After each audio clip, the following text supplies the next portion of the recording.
Executiva do Vasco e hoje abre uma janela de transferências. Queria ouvir de você qual é o planejamento do Vasco e que o torcedor pode esperar nesses próximos dias, porque ela fecha dia 10.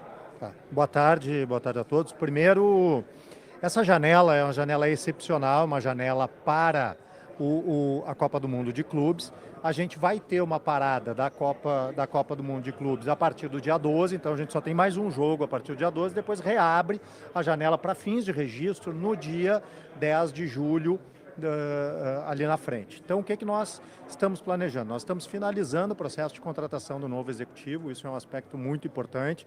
Ao longo dessa semana, a gente deve finalizar o processo da contratação do novo executivo, que será o responsável pelo departamento de futebol como um todo e portanto, pelas contratações e pelas movimentações de mercado nessa janela, porque a gente vai ter atletas que deixam o clube, atletas que chegam para o clube, o que é natural nesse momento.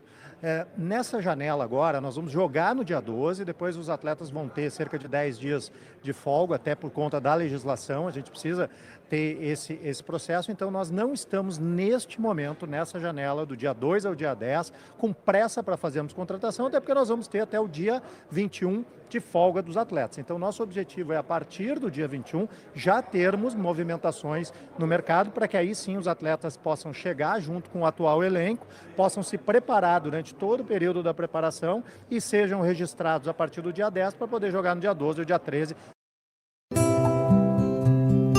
contra o Botafogo na nossa retomada do campeonato. Boa tarde, Pedro Ramos da Sintonia Esportiva. Meio do ano, agora tem o contrato do Coutinho sendo finalizado. Eu queria saber se já estão nas tratativas, como é que está a conversa, se o Coutinho vai fazer parte do time do Diniz para a segunda temporada do ano. O professor Fernando Diniz já falou da importância do Felipe Coutinho. Ele é um atleta que nós queremos contar com ele para a sequência da temporada. Por óbvio, existem questões relacionadas ao atleta e o seu clube de origem, o Aston Villa, que precisam ser resolvidas. A partir do momento que essas questões sejam direcionadas, a gente já está em contato com o staff do atleta para que a gente possa falar sobre a continuidade dele aqui no Vasco. É provável uma rescisão ou uma renovação de empréstimo? O que seria mais viável? O empréstimo dele termina no dia 30 de junho.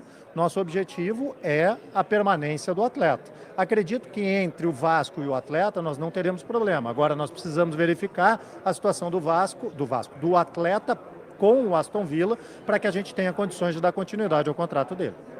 Tem uma definição em relação ao Payet também, que também tem um contrato depois da janela? O contrato do Payet, ele encerra no dia 31 de 7. Nós já estamos em contato com os agentes do jogador para acertar, inclusive, um eventual término antecipado de comum acordo do contrato do atleta, até porque nós vamos ter uma parada agora a partir do dia 12 até o dia 12 do mês subsequente. O contrato dele vence 15 dias depois, né, da retomada da competição. Então a gente já está em contato com os agentes do atleta para que a gente possa acertar um término antecipado do contrato de trabalho dele, considerando toda a importância que esse jogador tem não só para o futebol mundial, mas aqui também na sua passagem para o Vasco, para que a gente possa fazer o encerramento desse ciclo da melhor forma possível. Amuda, eu queria falar um pouquinho sobre os sorteios. Hoje foi definido também o caminho do Vasco na Sul-Americana e agora há pouco foi definido o caminho também na Copa do Brasil. Queria que você falasse um pouco sobre os dois adversários, um que já era conhecido na Sul-Americana, mas também o caminho na Sul-Americana e o caminho na Copa do Brasil.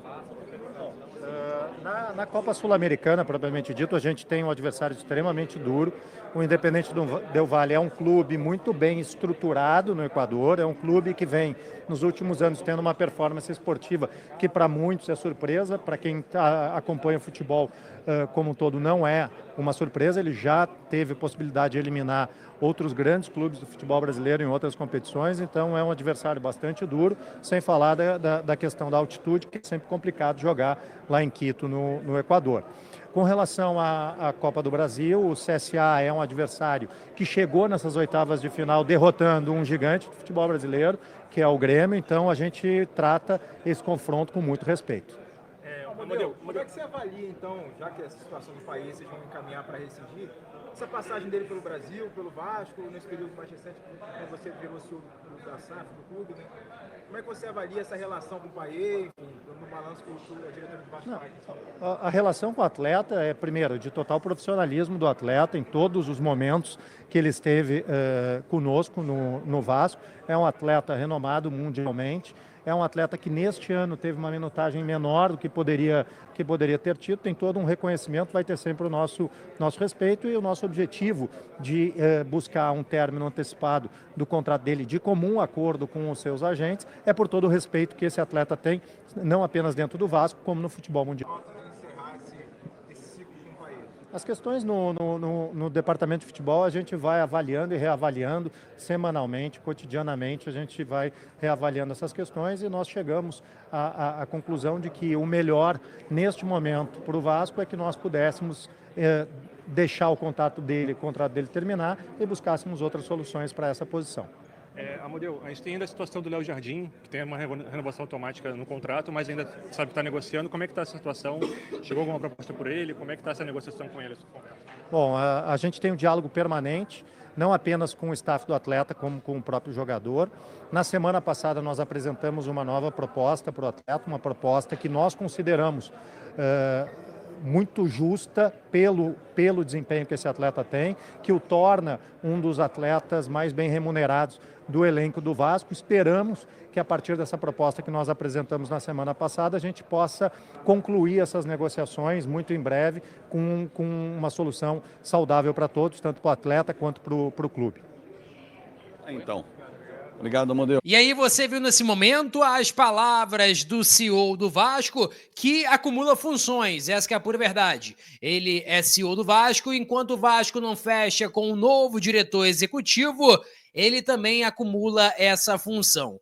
Ele falou sobre reforços, a princípio, para essa janela não vai chegar nenhum reforço, a não ser que aconteça aquela famosa reviravolta. Já em relação à janela que vai abrir no próximo mês, né, após o Super Mundial, a tendência é que já cheguem jogadores, né, pelo que eu entendi das palavras da Model, é o seguinte: vai chegar jogadores para a reapresentação do Vasco e a partir disso, né, esses jogadores vão ficar aguardando a regularização que só pode ser realizada quando realmente abrir a próxima janela. E eu não estou falando dessa janela agora de, 10 dias, não.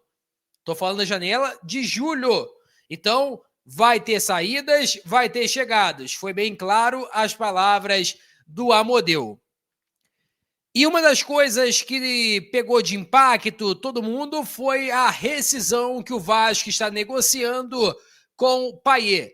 Payet não vai mais jogar com a camisa do Vasco. E era uma situação que todo mundo, eu acho, que já esperava. O Payet é um cara que recebe muito alto, o salário dele é ali na casa de R$1.500.000. Para um jogador que é reserva hoje no Vasco, é um salário muito alto. É um salário que não tem condições de o Vasco, que paga sofrendo a sua folha salarial, o Vasco vai tentando achar mecanismos para que possa conseguir fechar a sua conta. Não pode ter um jogador de R$1.500.000 no banco de reservas.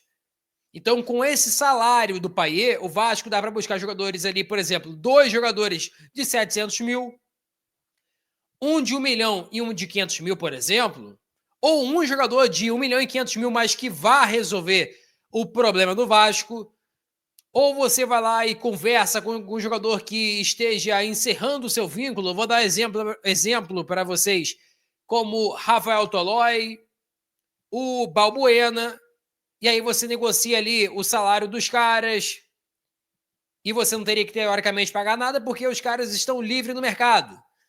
Então, acho que o Vasco vai mais ou menos por ali. Eu falei 2 nomes, né, o Rafael Tolói e o Balbuena, mas tem diversos nomes aí que a gente pode citar como opção para o Vasco da Gama. E a verdade é que o Payet não tem condições mais, né, não tinha mais condições de estar no Vasco. É um salário que o custo-benefício não era legal. E o Vasco, quando percebeu isso, falou assim, é melhor a gente encerrar então aqui. E ele sequer vai atuar no confronto Vasco da Gama e São Paulo no Morumbis, porque você colocar ele corre um sério risco, por exemplo, dele se machucar, se lesionar, e aí você perderia o jogador, né, perderia o jogador, e teria que renovar com ele pelo tempo que ele se lesionasse, né, pelo tempo de recuperação da sua lesão, Então, é melhor o Vasco se resguardar mesmo, né? Rescindir, se for o caso, rescindir mesmo logo. E aí, cada um segue sua vida e o Vasco da Gama busca reforços. Ele falou, saídas que são normais e chegadas também. Então, o Vasco já é a primeira saída confirmada, Payet. Payet é a primeira saída do Vasco da Gama confirmada, juntamente de Capasso e Souza, que foram rescindidos os seus respectivos vínculos recentemente, que foi até anunciado pelo Vasco da Gama. Peço a você que deixe o like, é muito importante para o nosso canal. Acione o sininho de notificação para não perder nenhum conteúdo.